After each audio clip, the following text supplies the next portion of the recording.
Shalom Aleichem, everyone. Hope everyone had a wonderful week.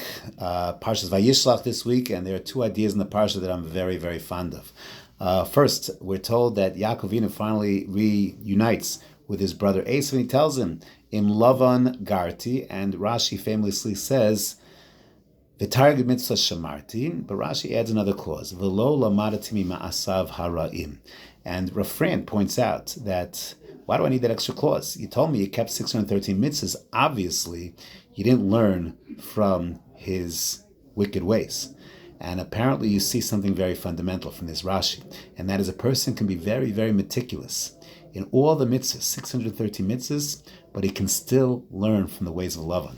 He can still learn how to perhaps engage in immoral behaviors, engage in behaviors that are borderline, that are not befitting of what it means to be part of Klal Yisrael.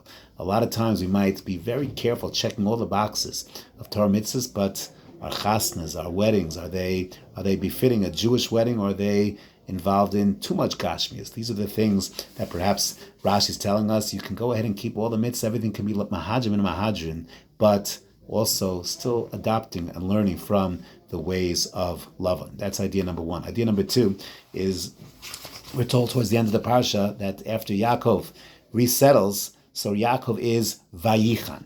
He settles, he makes his camp. And there's a medrash that the Meshech Chachma quotes, a beautiful medrash, points out that the Avos kept Kol HaTorah Kula.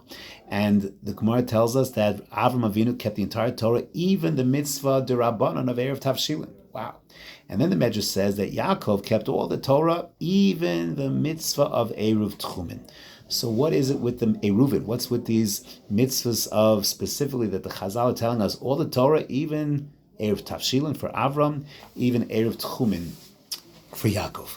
So the Meshech Chachma suggests a beautiful idea. He says, why Erev Tavshilin for Avram? What's the machshava behind that idea? So Erev Tavshilin allows us to go ahead and cook from Yontif to Shabbos. Normally we're not allowed to cook from one day of Kedusha to a day of Chol, and even to another day of Kedusha. What allows us to cook with an Erev from Yontif to Shabbos? Because the Erev is built on the idea that really we're not only cooking for Shabbos, we're cooking for today too, because maybe Orchim will come.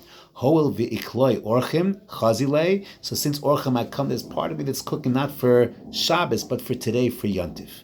It's built on Hachnasas Orchim. And Avram Avinu was the paragon of Hachnasas Orchim. Yaakov had a different challenge. Yaakov didn't have like Avram did a Yishmael. Yaakov didn't have like Yitzchak did an Esav. Yaakov had Yaakov Uvanov Yanuchubo. Yaakov had 12 sons, all the Shvatim. And at some point, Yaakov understood he had to make a change, perhaps from the ways of his grandfather Avram. Avram was the Machnis Orchim, the Makarev. His house was open on all four sides, people coming in and out. That was his mission, to spread monotheism to the world. Yaakov now had a new mission. His mission was to close ranks, to make tchumen, to vayichan, to make separation from the outside world and the inside world. He had to understand that his mission was taryag mitzvahs and lo lamadati mimasva roim. That required to preserve his children and their kedusha.